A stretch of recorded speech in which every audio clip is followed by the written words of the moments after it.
Usted está a punto de sumergirse en los misterios de nuestros océanos y en el fascinante mundo de los acuarios marinos.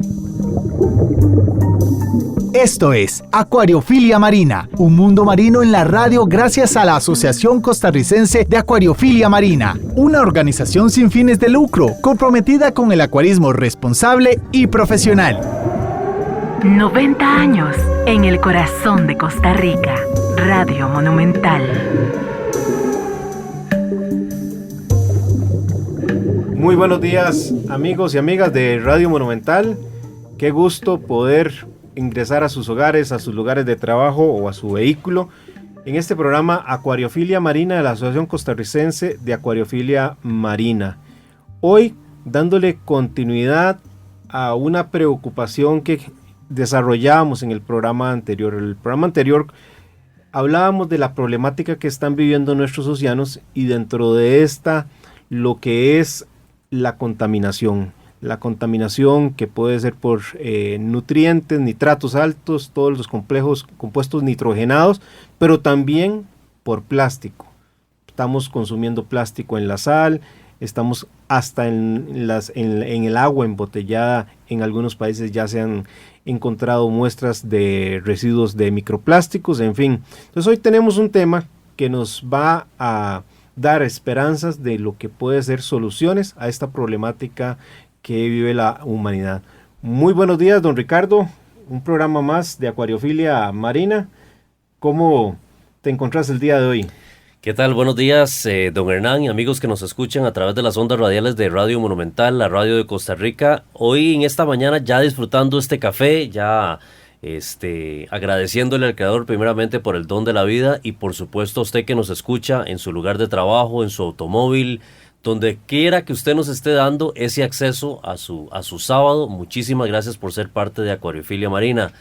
Hoy, como le decía usted, don Hernán, vamos a tocar un tema que nos involucra absolutamente a todos. La estadística que planteaba National Geographic hace poco decía que cada año acaban en el océano unos 8 millones de toneladas de plástico, un material que puede tardar siglos para desaparecer o más.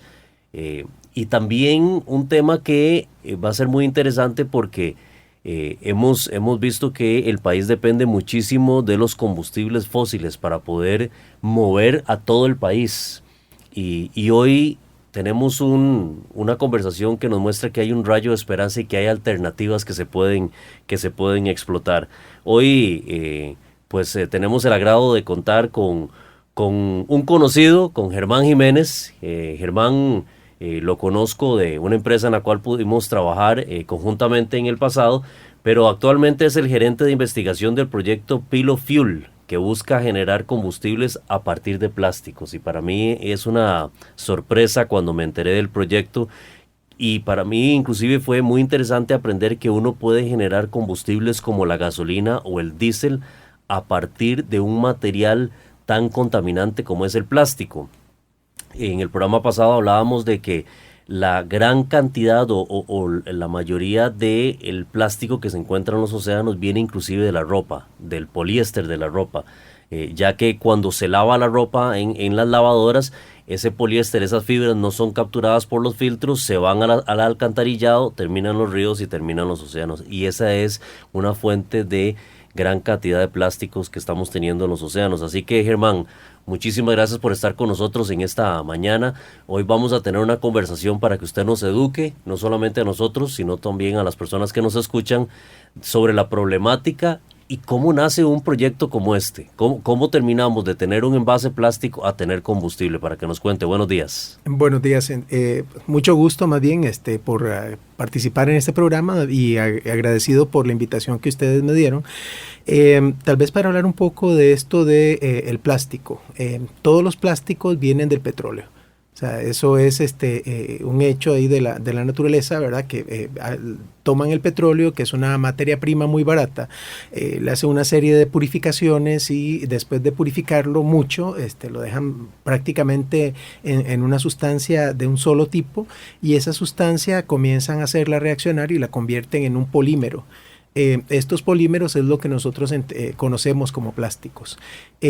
Son cuando descubrieron los plásticos, el propósito de ellos era hacer sustancias que resistieran muchísimos usos, que duraran para siempre.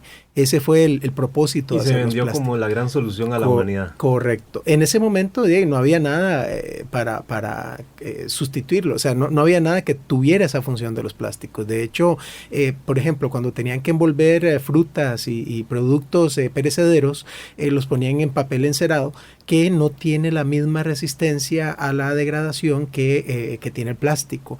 Entonces, por ejemplo, un supermercado ponía eso en papel, las carnes, las verduras, y en cuestión de 1 o 2 días ya estaba en mal estado. Con el plástico eso se extiende a 1 semana o incluso más, ¿verdad? Entonces es muy difícil darse cuenta del impacto que tuvo el plástico en la industria de los supermercados, porque pues, fue revolucionario, ¿verdad? Lo que pasa es que ahora lo tomamos como un hecho y es muy sencillo nada más decir, mira, dejemos de usar el plástico, pero en realidad no es tan fácil. Estamos rodeados de plástico. Correcto. En el día a día. Correcto. No solamente a nivel de lo que consumimos y los supermercados, sino que el material que tenemos alrededor de nosotros está compuesto de plástico. Correcto. Y ya hay algunos países que han promovido legislación, algunos están todavía discutiéndola, otros ya la tienen consolidada, donde se está prohibiendo el plástico de un solo uso. Uh-huh. Costa Rica está en ese proceso. Sí. Que sería interesante eso que plantea usted, don Hernán. ¿Es todo el plástico problemático? El plástico problemático es aquel que no se dispone adecuadamente. Es decir, el plástico que nosotros desechamos, el plástico que tiramos a la calle, del cual nos despreocupamos. Entonces, lo que sucede con el plástico es que precisamente por sus características de durabilidad, él se mantiene por mucho tiempo en el ambiente. Entonces, no hay en este momento un ser vivo que tome el plástico y lo utilice como alimento. Todavía, ¿verdad? Puede ser que eventualmente en el futuro haya bacterias que se encarguen de eso, pero por el momento no existe. Hay algunos plásticos que sí son biodegradables.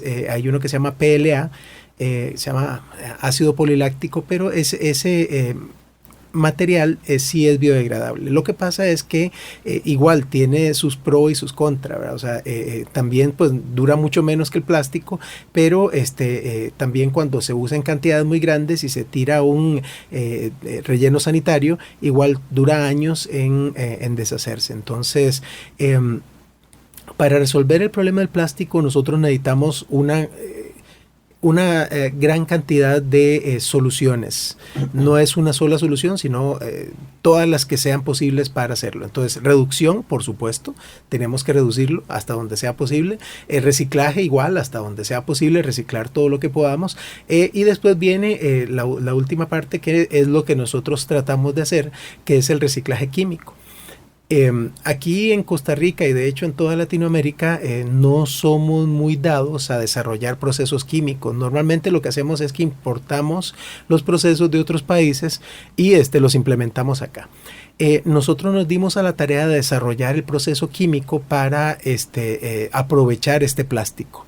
Pues, en realidad el plástico es, como les dije, viene del petróleo, ellos lo purifican y luego lo ponen a reaccionar para hacer cadenas largas de polímeros que se llaman, ¿verdad? Entonces, lo que nosotros hacemos es que mediante el calor, ¿verdad? O sea, aplicamos temperaturas de 500 grados centígrados, rompemos esas cadenas de polímeros.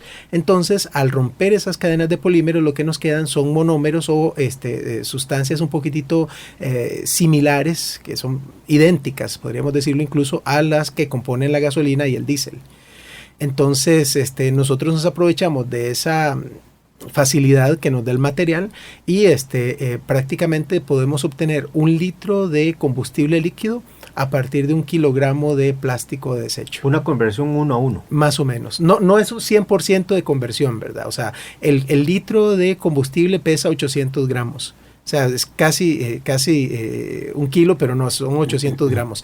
Hay 200 gramos de otras sustancias. Hay unos 150 gramos de gases que son también combustibles tipo propano y metano, que nosotros los capturamos y los utilizamos para el proceso mismo de nosotros. Y hay un del calentamiento. Correcto, el calentamiento. Y es un proceso, digamos, la razón por la que el proceso es rentable financieramente o es viable financieramente es porque aplicamos aplicamos ese mismo gas que se genera del plástico para calentar el sistema, ¿verdad? Si no, no sería económicamente viable, ¿verdad?, el proyecto. Ricardo, yo creo que hoy tenemos la gran satisfacción de tener a don Germán contándonos este emprendimiento que realiza, que uno se siente muy orgulloso, porque en diferentes programas hemos comentado sobre muertes de ballenas, de delfines, de aves costeras que ingieren plástico y terminan muriendo. Y resulta que aquí en Costa Rica tenemos a don Germán que realizando su tesis en Nueva Zelanda viene con una solución a un problema serio que tiene la humanidad, es cómo disponer del plástico. Germán, ¿cómo llegaste a...? ¿Cómo se le ocurrió algo así, verdad? Sí, ¿cómo escogiste ese tema de tesis? ¿Por qué? ¿Tenías una sensibilización hacia el problema de plástico? ¿Fue un chispazo? ¿Cómo llegó esa iniciativa de proponer una tesis para producir combustible a partir del plástico? Bueno, mira, hace 5 años, un amigo, ingeniero químico, porque digamos yo soy de carrera ingeniero químico, me llegó a contar que había un señor que estaba haciendo biodiesel en San Carlos. Entonces, mi impresión inicial es, bueno, ese debe ser un colega, ¿verdad? Debe ser un químico, debe ser algún tipo de relacionado con la química. Y me dice mi amigo, no, me dice, es un señor que es emprendedor, es muy curioso, y entonces se puso a desarrollar el proceso y en realidad no necesitó los 5 años de carrera de ingeniería química que tuvimos nosotros para aprender a hacer el proceso. Entonces, en ese día yo me sentí muy mal. Francamente me sentí como desperdiciado, o sea, mis 5 años de carrera y yo en ese momento no sabía cómo hacer biodiesel. Porque eso no es algo que le enseñen a uno en la carrera de ingeniería química, por más que uno quiera.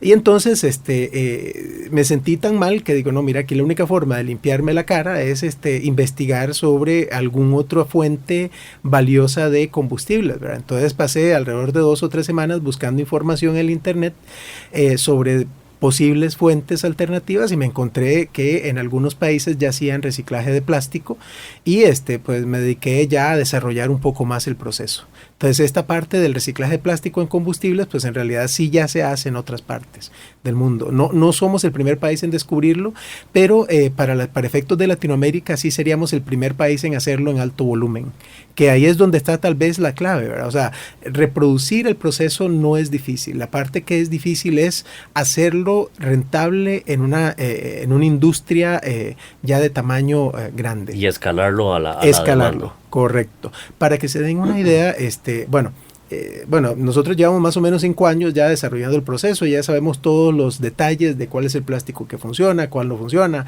Hemos descubierto que podemos hasta reciclar mouse y teclados, ¿verdad? Dentro de eso, bumpers de carros que son un poco más extremos, pero en general, digamos, los plásticos del día a día, esos son los que generan tal vez mayor rendimiento en cuanto al combustible, son bastante buenos. Pero dependiendo del plástico, así hay rendimiento de generación de combustible. Así es correcto. Contanos un par de escenarios como para entender un poco mejor. Por ejemplo, el poliestireno, que es uno de los plásticos menos gustados, ¿verdad?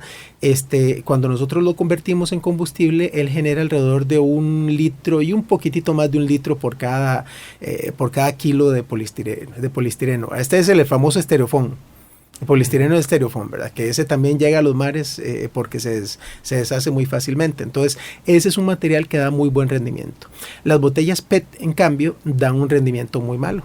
Dan menos de 100 mililitros por cada kilogramo de plástico. Entonces, esos son como los dos extremos. O sea, y no es que no sirven, sino que se necesita un volumen más alto de plásticos para poder generar la cantidad que se quiere combustible. Correcto. O tal vez más bien que hay otros usos que son más rentables para el PET o que son más convenientes que el hacerle pirólisis. En el caso de nosotros, como te digo, sacos de gangoche son perfectos, botellas de champú, pastas de dientes, el tubito de pasta de dientes, los cepillos de dientes. Hay un montón de cosas que dan muy buen rendimiento en el sistema de nosotros. Ahora, la filosofía de nosotros es: a mí me dan el último plástico antes de tirarlo a la basura, ¿verdad? Porque si usted lo puede reciclar, por ejemplo, para darte un ejemplo, las bolsas de banano. Las bolsas de banano, tengo entendido que las bolsas de las bananeras, ¿verdad? Que son de color azul, esas las agarran y las convierten en otro producto, en esquineros, en mecates, en otro montón de cosas. Entonces, a mí no me interesa ir y decir, ok, deme las bolsas para convertirlas en combustible, ¿no? Pues ya la están convirtiendo en algo útil. Cuando el esquinero y el mecate ya no sirven y que los vayan a botar al basurero, ese es el que a mí me sirve. Entonces, nosotros, como quien dice, somos la última etapa para desaparecer el material.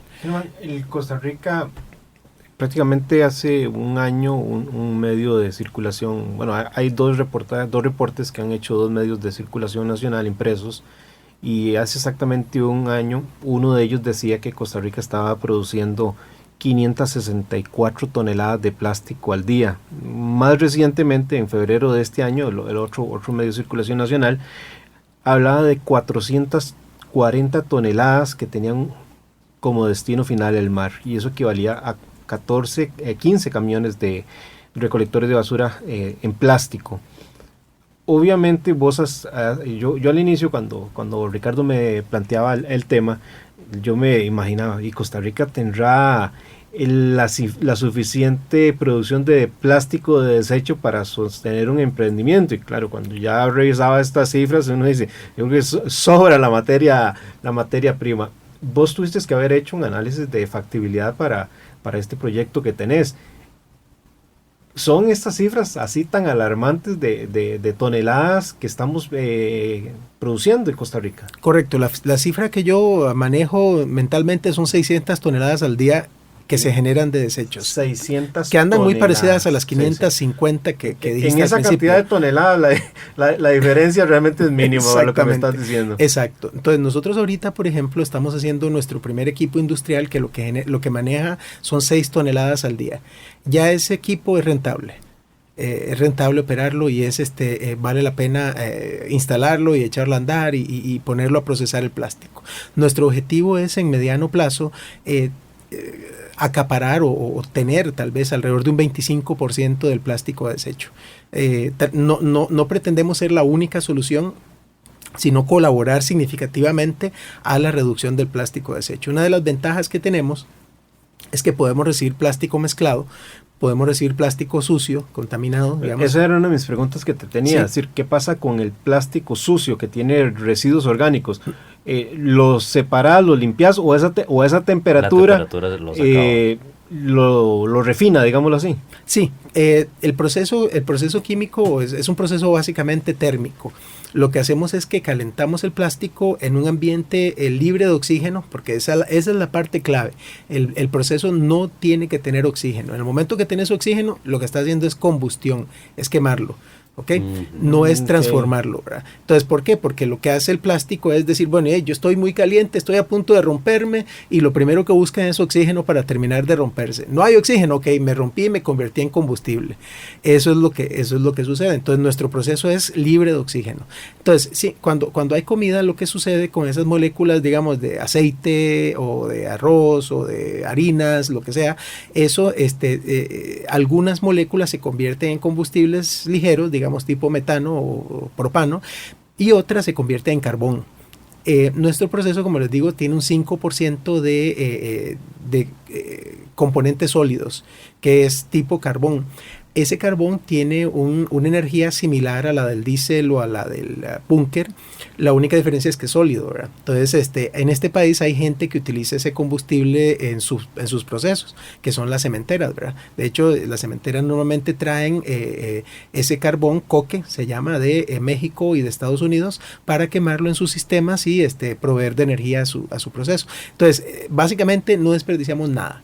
Entonces, si el material viene contaminado con aceite y con arroz, frijoles, lo que sea, eso se convierte en carbón y eso va para las cementeras. El gas que se genera de ahí, nosotros lo limpiamos, lo pasamos por un scrubber, ¿verdad? Que lo que hace es quitar todas las suciedades que tiene el gas, lo quemamos como materia prima para nuestro proceso, para calentar nuestro proceso, y el líquido es la venta también que nosotros hacemos, que nuestro producto, por cierto, ya está corriendo en un montón de carros, ¿verdad? Hay carros que tienen ya 6 meses de andar corriendo con nuestro producto y sin ningún problema, ¿verdad? O sea, el cliente... ¿Cuánto estás produciendo al día de hoy? Vieras que estamos produciendo alrededor de 50 litros al día. En este momento, digamos, hay nuestro mejor cliente es precisamente un empleado ahí mismo de la empresa que tiene alrededor de 6 meses de no comprar una gota de gasolina. La pregunta necesaria. Sí.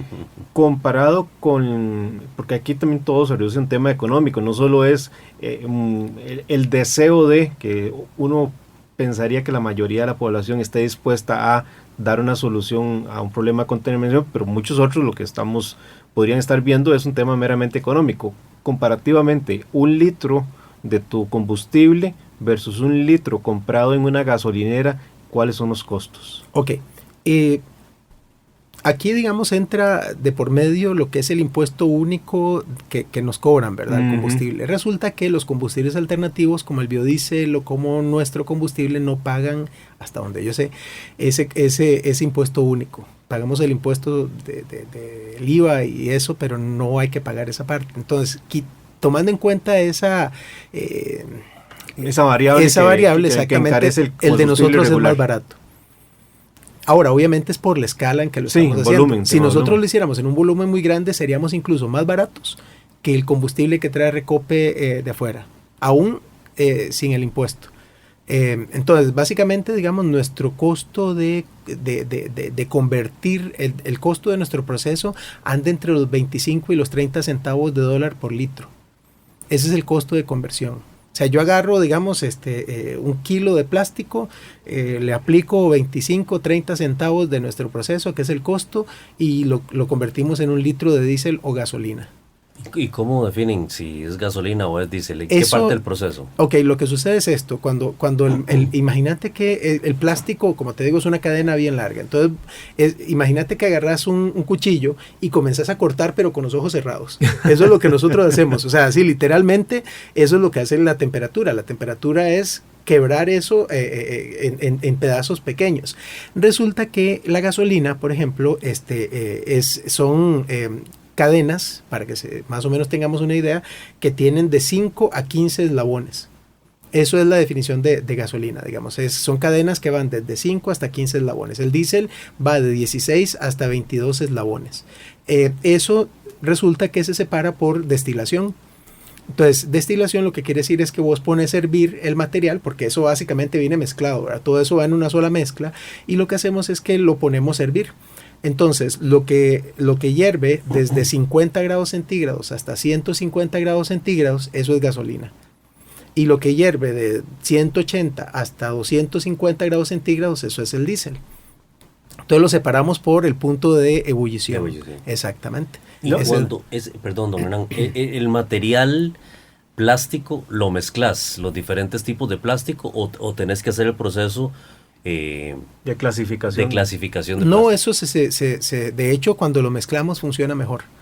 Y de hecho, por ejemplo, una de las cosas que a nosotros nos preguntan es, mira, y aquí tenemos material que viene metalizado, que tiene una parte que es aluminio, bueno, no importa, hagámoslo, ¿verdad? O sea, mira, hay una parte que trae plástico y que trae, qué sé yo, aluminio por el otro lado, vámonos, ¿verdad? O sea, no hay ningún problema. Todo eso, el proceso es bastante robusto como para atacar o aceptar ese tipo de productos. Entonces, puede venir mezclado, no hay ningún problema. De hecho, digamos, una de las cosas es que si alguien viene y me dice, mira, es que hicimos una recolección de un río, lo recolectamos de la playa y eso viene con arena, viene con tierra, bueno, y ahí, así se va. Así se mete al sistema. No hay, como te digo, no hay que hacer preselección, no hay que hacer lavado, no es, como te digo, es un proceso bastante robusto desde ese punto de vista. Tal vez se nos baje un poquitito el rendimiento porque le estás metiendo tierra, ¿verdad? Pero en realidad es un uso, digamos, un sacrificio que vale la pena hacer para limpiar nuestros ecosistemas, ¿verdad? Y hablemos en ese sentido también. ¿Hay algún material que no puede ser utilizado para este proceso? ¿Algún material plástico? Sí, vamos a ver, tal vez el asunto es hay materiales que, como les dije, que dan muy poco rendimiento, como el PET, que en realidad dijimos, bueno, si viene el PET, pues no importa, ¿verdad? Puede venir mezclado, pero nos baja el rendimiento, no hay problema. No es la forma favorita para nosotros, pero si viene, pues sí, no perjudica el proceso. Sin embargo, hay un material que es el PVC, que tiene un cloro, ahí tiene como un 40% de cloro. Ese, además de que tiene un muy bajo rendimiento, también tiene esa sustancia cloro que es, podríamos decir, dañina, ¿verdad? Tanto para los motores como para nuestro sistema. Entonces preferimos no meter PVC dentro del proceso. Sí. Sin embargo, si dentro de la mezcla de plásticos viene PVC, nosotros tenemos un sistema de tratamiento de gases que prácticamente nulifica el efecto del PVC. Es decir, tenemos que estar preparados para utilizarlo, aunque preferiríamos no tenerlo, ¿verdad? Germán, sí. De esos 500, 400, 600 toneladas que hablábamos hace un momento que se pueden estar produciendo en Costa Rica, ¿cuánto de eso podría ser procesado para el emprendimiento tuyo? Entre un 80 y un 85%. Pucha, son muy buenas noticias para el país. Sí. Vamos a irnos a comerciales, Ricardo, y yo quiero regresar con una consulta para Germán. Yo le ponía ahora la comparación entre gasolina regular y el producto de ellos, los costos. Quiero complementársela, pero será el regreso de nuestros comerciales. Hay que chinear a los patrocinadores de Radio Monumental. No se separen, que está usted en sintonía de Acuariofilia Marina en Radio Monumental. Enseguida volvemos con Acuariofilia Marina, un mundo marino en la radio, gracias a la Asociación Costarricense de Acuariofilia Marina.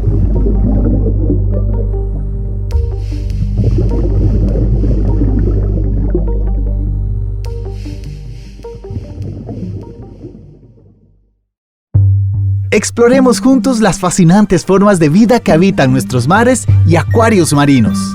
Acuariofilia Marina está de vuelta. Muchísimas gracias por seguir en compañía de Radio Monumental, la radio de Costa Rica. Estamos acá en Acuariofilia Marina, hoy conversando de un tema que se las trae don Hernán, Germán y amigos que nos escuchan. Hoy estamos conversando acerca de cómo generar combustibles con base en o a base de plásticos. Definitivamente un rayo de esperanza para toda esta contaminación que estamos teniendo en nuestro país y en el mundo en general. Y planteaba usted, don Hernán, una pregunta muy interesante, la cual es ¿qué tan competitivo desde el punto de vista de costo es la generación de este combustible con respecto a los combustibles fósiles que tiene, por ejemplo, la refinadora costarricense de petróleo de Costa Rica, o Recope?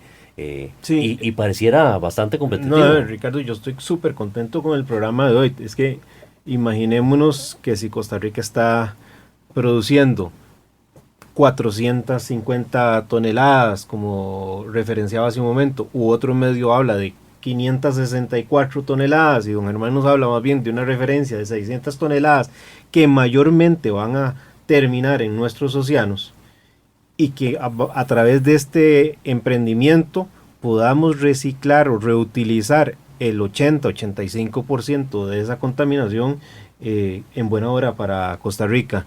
Yo quería hacerte una consulta complementaria y pidiéndote que me excuses la ignorancia y al igual que a nuestros amigos radioyentes.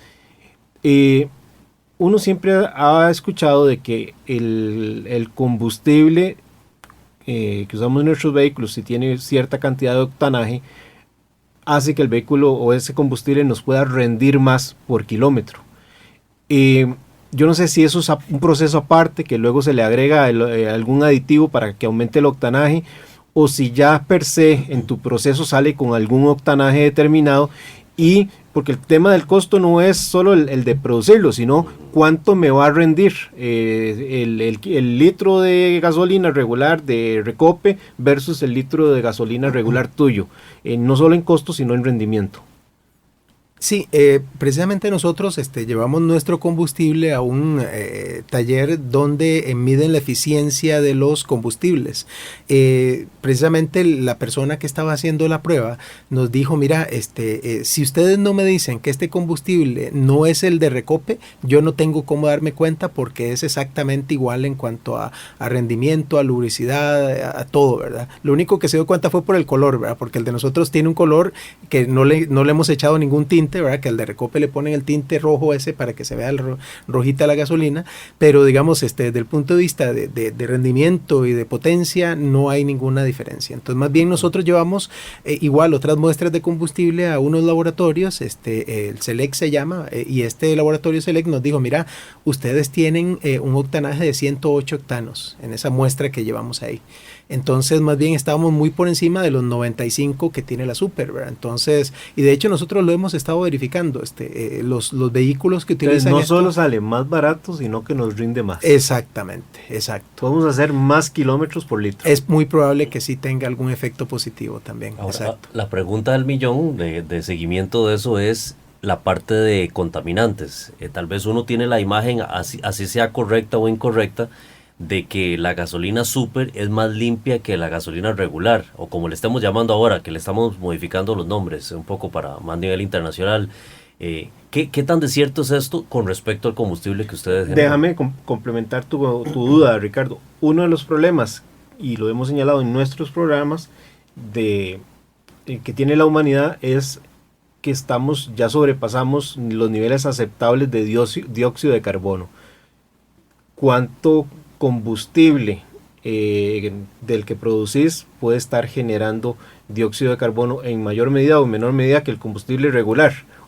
Y estamos quitando plástico que vaya a los océanos o a contaminar otros ecosistemas, pero bien que mal podríamos estar introduciendo también más dióxido o menos dióxido. No sé cómo estará esa ecuación. Y yo haría la pregunta desde dos perspectivas, y perdona que la estemos formulando tan ampliamente, pero yo veo la contaminación ambiental y la contaminación hacia el motor, en fin, hacia los filtros del motor, ¿verdad? Uh-huh. ¿Cómo se plantea esa interrogante? Ok, entonces voy con la primera parte de la pregunta que existe al principio, que es cómo andamos con respecto a emisiones de gases, ¿verdad? Uh-huh. En la gasolina estamos idénticos, ahí no hemos visto ninguna variación. Sin embargo, cuando entramos a la parte de diésel, sí hemos visto una mejora significativa a la hora de medir lo que es la opacidad. Consistentemente, y ya entendemos más o menos la razón para ello. La razón es muy sencilla, digamos. El diésel que nosotros utilizamos en Costa Rica es un diésel pesado, es un diésel que en Estados Unidos llaman el diésel de verano. El diésel que nosotros estamos generando a la fecha es un diésel un poco más ligero, es un diésel de invierno que da un rendimiento idéntico también al diésel, pero se quema mucho mejor, ¿verdad? Entonces, por eso no genera tantas partículas. Entonces, hemos visto consistentemente que cada vez que alguien utiliza nuestro diésel se bajan las emisiones de partículas. Entonces, esa es la primera parte. Con respecto a la parte de el ciclo de vida nuestro, te puedo pasar, incluso hay una copia de un artículo donde dice que la producción de combustible a base de plástico reduce en un 14% la emisión de gases de invernadero con respecto a la producción del petróleo, a partir de petróleo. Y la reducción en cuanto al uso de agua es un 60% con respecto al petróleo. Ahora, ¿de dónde vienen esas reducciones? La primera es que nosotros utilizamos el plástico que ya está aquí en Costa Rica y gastamos el material aquí en Costa Rica. Es decir, de hecho, digamos, del lugar donde producimos a donde se gasta no son 50 kilómetros. O sea, digamos, es como una economía cerrada. O sea, no hay necesidad de ninguna importación de hidrocarburos. La huella del barco que trae el petróleo ya se dio una vez. La dificultad de extraer ese material del suelo, la dificultad de limpiarlo, porque, digamos, el petróleo, digamos, es una mezcla tremendamente sucia. O sea, no es solamente, no es nada bonito. Él tira un montón de sales, un montón de contaminaciones químicas, azufre trae como un 5% y ese 5% tiene que rebajarlo a cantidades pequeñas. El plástico ya no trae azufre. Ya pasaron por esa etapa de purificación. Entonces, lo que nosotros hacemos es una fracción mínima del proceso y no lo transportamos, ¿verdad? Entonces, todo el efecto de gas invernadero que se producían durante esa purificación de petróleo, nosotros no lo estamos evitando, y además, y ese es también un comercial ahí, no le estamos pagando a los jeques árabes ni a los multimillonarios tejanos una gota por su petróleo, sino que se lo estamos dando a los recicladores locales. ¿verdad? Que esa la plata se queda aquí con nosotros, ¿verdad? Esa es una ventaja adicional que tal vez no le hemos visto. Y la otra parte, en cuanto a la contaminación de los motores, nosotros sí hemos visto que la gasolina o el combustible puro, en realidad puede... de cualquier tipo, no me refiero al nuestro o a ningún otro, cualquier tipo de combustible directamente del petróleo va a causarte algún tipo de adherencias en las paredes del motor. Lo que hay que hacer es poner aditivos. Entonces, para eso son los aditivos. La gasolina, de hecho, trae alrededor de un 2-3% de aditivos que lo que hacen es oxigenar el combustible, darle un poquitito de lubricidad, un efecto detergente. Entonces, al ponerle esos aditivos, nosotros nos garantizamos también que no haya ningún problema con el motor. Entonces, hasta ese nivel hay que llegar, ¿verdad? Donde vos le pones aditivos suficientes para que el motor se mantenga trabajando perfectamente. Bueno, o no estoy viendo algo yo, o todo suena muy lindo, Germán. Vamos a ver, lo que estamos conversando en esta mañana es una solución factible de generación de combustibles a partir de un material tan contaminante como es el plástico. ¿Cuáles son los aspectos negativos? ¿Cuáles son los aspectos, los retos de este proceso? ¿Qué es? Decinos algo que no suene tan bonito como lo que estamos conversando. Déjame contarte, porque yo me he hecho exactamente la misma pregunta. Vamos a ver si esto es tan bueno para el ambiente, si esto es tan sencillo, ¿verdad? De hacer como nosotros lo estamos haciendo. Déjame contarte que, por ejemplo, para una industria petrolera, digamos, para una gente como Exxon o como Shell, ellos podrían hacer esto con los ojos cerrados. O sea, ellos podrían decir, mira, esta planta que yo tengo en Texas, tráigame todo el plástico que usted quiera, todo, yo lo meto ahí y sale otra vez gasolina.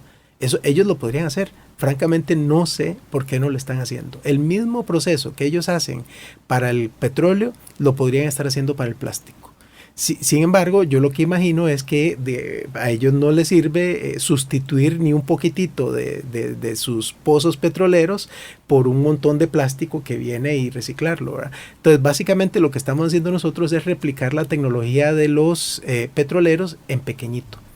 Entonces, ¿qué es la parte difícil? La parte difícil es este proceso no es rentable en cantidades pequeñas. Es decir, a veces la gente me dice, mira, y no podemos hacer un reactor que haga 100 litros al día. No es rentable, o sea, no da, ¿verdad? Es muy poquito. Un reactor casero, un reactor para cada hogar. Exacto. De hecho, había un señor japonés que hizo un aparatito que hace eso, precisamente, agarra el plástico y lo convierte en diésel, pero en escala súper pequeña. Obviamente no da el resultado, ¿verdad? Es bastante, deja mucho margen al gasto. Pero sí, digamos, la parte de nosotros es tratar en la medida de lo posible hacer el proceso rentable, y eso es con un poco más de volumen. Entonces, nosotros encontramos que el punto mínimo para ser rentable son 6,000 litros al día. Ese es el litros exactamente.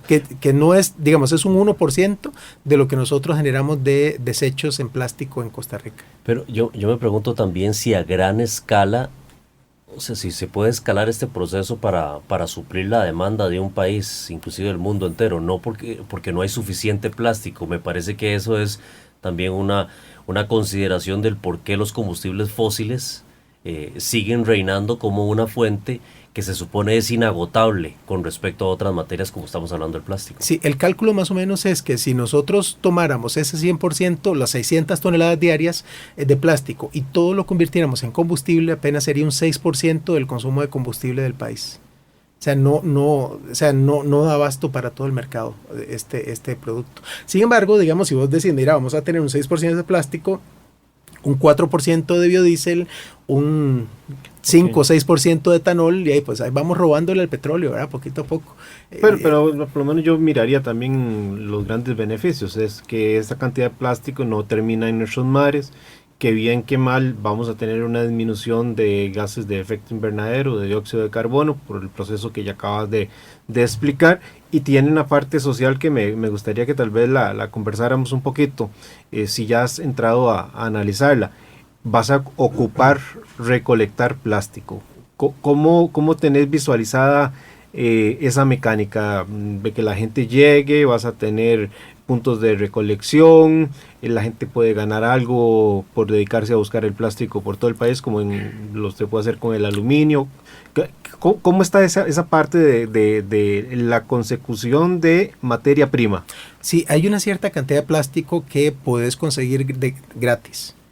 Eso normalmente es el plástico que viene de empresas que en este momento pagan para que ese plástico se desaparezca, digamos. Entonces, hay mucha gente que manda el plástico a las cementeras a quemarse. Ese es como quien dice el que podemos conseguir gratuito. Sin embargo, para nosotros tener un efecto real sobre el plástico que llega a los mares, hay que pagar por ese plástico. Entonces sí necesitamos eventualmente llegar a dar una retribución a aquellas personas que sí se dedican a esto. Obviamente sí es parte del plan a mediano plazo, ¿verdad? Decir, ok, aquí está, usted está haciendo el esfuerzo, tome, aquí hay una retribución económica por eso. O sea, sí es parte del plan a mediano plazo. Yo creo que definitivamente este tipo de proyectos no pueden tener éxito si no hay gente que se dedica a la parte de recolección. Tiene que haber un encadenamiento, inclusive Correcto. no solamente con la recolección, sino con las grandes empresas recolectoras de basura también, que los centros de acopio, las municipalidades las también. municipalidades Sí, también. ellos juegan un papel crítico. Los grandes agricultores que también, digamos, ahorita, por ejemplo, muchos agricultores lo que hacen es enterrar el plástico, ¿verdad? Entonces dicen que hay minas de plástico en diferentes lugares, y están ahí enterrados toneladas de plástico, ¿verdad? Tal vez una cosa que quisiera mencionarles también es la forma en que se crean los microplásticos, ¿verdad? Que tal vez ese era un tema que quería tocar, que lo que sucede es esto. No sé si ustedes han tenido la oportunidad de agarrar una prensa de ropa después de que ha pasado mucho tiempo al sol. Exacto, se desquebraja muy fácil, ¿verdad? Entonces, eso es efecto de los rayos ultravioleta del sol que van rompiendo la cadena de polímeros. Entonces, recuerdan que habíamos hablado que el polímero es una cadena larguísima. Resulta que los rayos del sol van partiendo la cadena en pedazos pequeños, no tan pequeños como combustibles, pero sí en pedazos pequeños. Después de años en el sol, eso se convierte en microplásticos. Y eso se los lleva el agua y eso es lo que se comen los peces. Entonces, bolsas plásticas, prensas de ropa, juguetes, todo eso se convierte en microplásticos y se va al mar. Entonces, por efecto natural, eso lamentablemente nos va a volver a nosotros. Sí. La ropa, entonces podríamos concluir que también es un elemento que ustedes pueden convertir en combustible, especialmente la hecha a base de poliéster. El poliéster es PET. Es lo mismo de la botella PET. Entonces, la que da rendimiento bajo. Exactamente, nos daría un rendimiento relativamente bajo, pero igual podríamos meterla en el proceso y no nos afectaría. La ropa porcentualmente es bastante bajo, es como 1% de los plásticos. O sea, pero igual, si lo metiéramos dentro de todo el grupo de cosas, no daría problema. Germán, estaba observando la página de Facebook de ustedes y veo que tienen como 4 recipientes que dicen búnker, diésel, gasolina super y gasolina competencia. ¿Nos puedes contar un poco acerca de eso? Sí, es que cuando nosotros comenzamos a investigar sobre la parte de las mezclas que podemos hacer, entonces nos pusimos creativos. Resulta que dependiendo de lo que vos le pongas de aditivos a la gasolina, pues tiene diferentes grados de octanaje, ¿verdad? Entonces dijimos, mira, ¿cuál es el mayor octanaje que podemos conseguir? Entonces tomamos nuestra gasolina, que tiene más o menos 108, le pusimos ahí algunos oxigenantes, le pusimos metanol, etanol y otro montón de aditivos, y dijimos, vamos a probarlo, ¿verdad? Y lo llevamos un motor a un carro de competencia, el carro de competencia vino y sin hacerle ningún ajuste le pusimos gasolina super y le pusimos esa gasolina de competencia de nosotros y le subió alrededor de 30 caballos de fuerza con solo el cambio de la gasolina. Entonces dijimos, mira, y tenemos una ganadora aquí, ¿verdad? O sea, igual es parte de nuestra investigación tratar de identificar productos cada vez más competitivos, ¿verdad? Para que te des una idea. La gasolina regular, la super incluso acá, vale 600 colones, 600 y algo, ¿verdad? El litro. La de competencia la venden en 4,000 el litro. Entonces, y si vos dijeras, mira, ¿cuál nicho quiero tomar? ¿Verdad? Y pues el de competencia, obviamente, ¿verdad? Entonces, también queremos eventualmente llegar a ese nicho. Pero para eso, pues tenemos que desarrollar mucho la parte de los aditivos. No es nada más decir, mira, la vamos a poner A y B. No, hay que ponerle A, B, C, D y un montón de aditivos más para no dañar el motor del carro, ¿verdad? Esa es la parte que sí tenemos que hacerlo. Entonces, si tenemos la gasolina corriente, una gasolina formulada para competencia, también tenemos el diésel diésel corriente, vamos a hacer un diésel oxigenado para que contamine todavía menos, y así, pues diferentes productos, porque pues uno tiene la libertad de formular, ¿verdad? Que tal vez no es lo mismo de Recope. Recope no tiene esa versatilidad de hacer combinaciones diferentes, ¿verdad? No, para tal vez, don Hernán, para que la gente se dé la idea de los colores, hasta eso, ¿verdad? Tiene la gasolina de competencia es un color turquesa, la de Super es un color como verduzco, un verde claro. El diésel viene siendo un amarillo casi del típico jugo naranja, casi. Exacto. Y el búnker es un color muy oscuro, es tal vez un color entre café y negro. Exacto, así es. Sí, el búnker es básicamente combustible para calderas, es uno de los subproductos. El búnker de hecho nos sale muy poquito, pero sí, por dicha lo que nos sale más son la gasolina y el diésel, y ese es parte de la economía de escala de nuestro proceso, sí. Una de las razones por las que el mayor uso de paneles solares en Costa Rica no ha crecido, pudiendo serlo por las condiciones que tiene el país, es porque la misma empresa estatal de energía no ha promovido su mayor uso, y por una razón obvia. Se han endeudado en represas hidroeléctricas, tienen un costo, hay un costo hundido que hay que sacarlo adelante de alguna forma, y entonces no simpatiza la idea de que en los hogares estemos nosotros generando también energía eléctrica que podamos inyectar a la red. En el tema del combustible tuyo, teniendo Recope el monopolio de la distribución de combustible, ya hiciste un análisis de ese escenario jurídico. Tendrías que limitar a colocar el combustible a nivel privado o cerrado, o hay alguna conversación con Recope. Ese escenario, ¿cómo está, don Germán? Sí, de hecho, digamos, nosotros tenemos una muy buena relación con Recope. Se sorprendería la gente de saber que Recope, de hecho, en algún momento evaluó trabajar con nosotros en esta energía alternativa, pero el marco legal no les permite participar en este momento en este tipo de energías alternativas. Eso es lo que le pasó a don Franklin Chan también. Exactamente. Con su propuesta. Correcto. Entonces, digamos, Recope está tratando de cambiar ese marco legal para participar en este tipo de tecnologías. Recope dice, tenemos los recursos, pero no podemos utilizarlos en este tipo de energías. De hecho, digamos, como parte de la reducción de la huella de carbono del país, eso era era una de las alternativas interesantes, porque es muy fácil de ejecutar, ¿verdad? Pero sí ellos querían participar. Pero en cuanto al marco legal, no tenemos restricciones, eso ya lo verificamos con el departamento legal de Recope. No tenemos restricciones para vender precisamente en un negocio a negocio. Uh-huh. La restricción que hay es para vender en las estaciones de servicio directamente, porque esa la regula CETENA, ARECEP.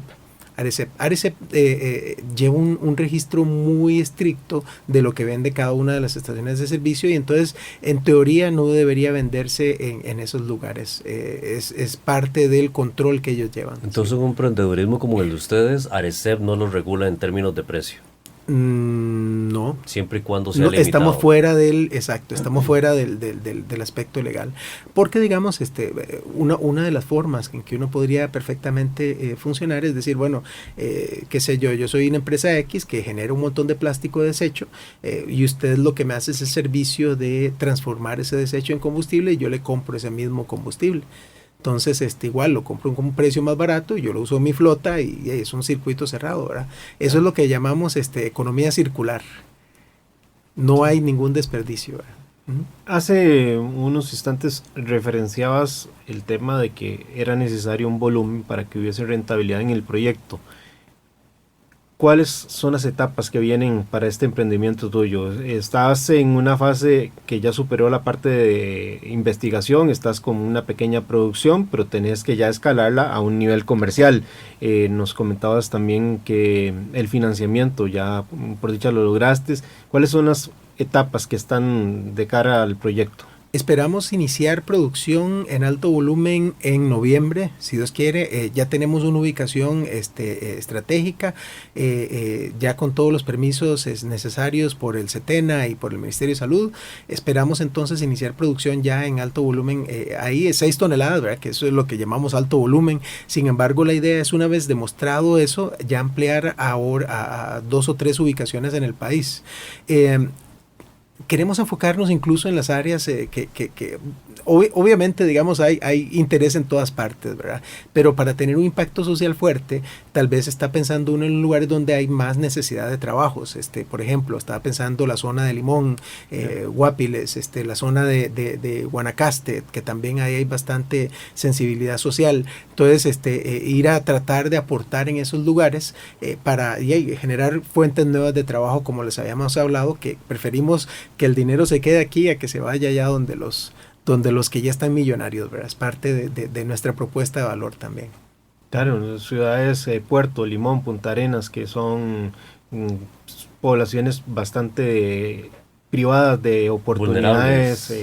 Yo creo que sería muy interesante que ustedes los valoren, y además de que ahí están también los mares, ¿no? Que es donde llegan los plásticos. Correcto, es parte del esfuerzo. De hecho, digamos, como te decía, nosotros podemos incluso patrocinar campañas de recolección y de limpieza de playas regularmente para nosotros mismos aprovechar ese material que se recolecta de ahí. Es parte una consulta, porque veo oportunidades muy bonitas.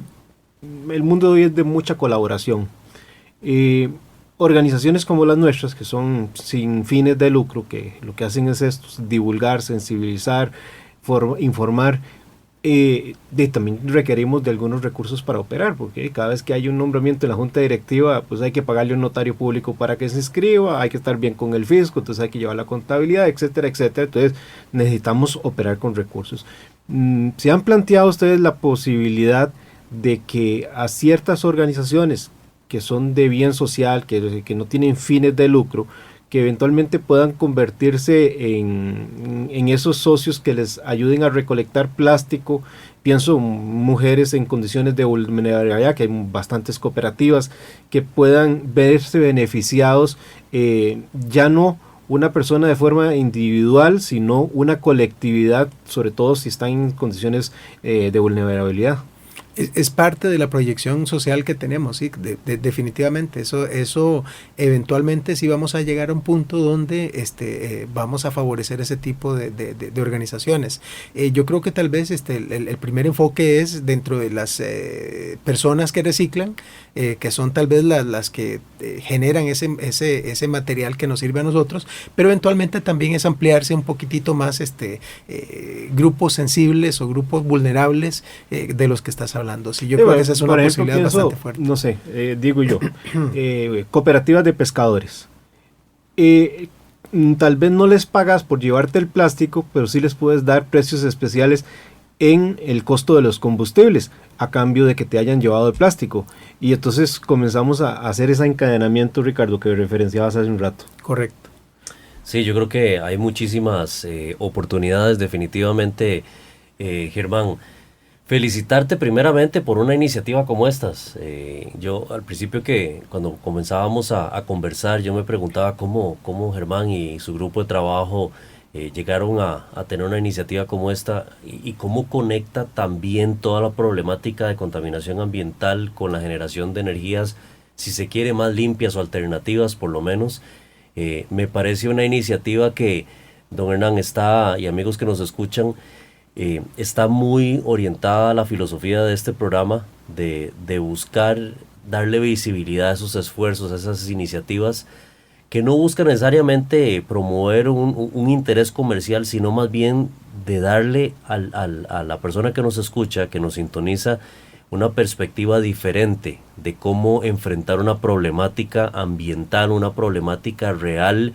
Nos estamos ahogando en plásticos, porque esa es la realidad, y tal vez esto no nos va a solucionar el problema completamente en el mundo, pero nos ofrece una alternativa que nosotros podemos definitivamente analizar, que lamentablemente la legislación nacional limita el campo de acción. Ya lo decía usted también, don Franklin Chan, se enfrentó con esta problemática, pero aplaudimos iniciativas como estas y ojalá pueda ser una iniciativa que encadene muchísimos beneficios para la gente, como ya lo decía usted, don Hernán, marginada, pero felicitarte por ese esfuerzo. Yo sé que ustedes tienen su página web, que tienen su página de internet también. Queremos invitar a que la gente lo siga. Si querés, puedes compartir por lo menos la dirección de la página de internet que tienen ustedes y la página de Facebook para que la gente conozca más de este esfuerzo desde el punto de vista de sostenibilidad también. Uh-huh. Sí, nuestra página es b-energy.cc. Ese es nuestro sitio directamente y ahí también hay un vínculo a nuestra página de Facebook que se llama Balance Energy Costa Rica. La buscan ahí en Facebook y con eso le llegamos bastante bien. Muchas gracias, don Germán. Muchas gracias a todos ustedes que hoy nos están acompañando en Radio Monumental. Que tengan un sábado muy, muy provechoso, que disfruten este fin de semana y nos encontramos, Dios mediante, el próximo sábado. Que pasen un feliz día. Acuariofilia Marina, un mundo marino en la radio, gracias a la Asociación Costarricense de Acuariofilia Marina.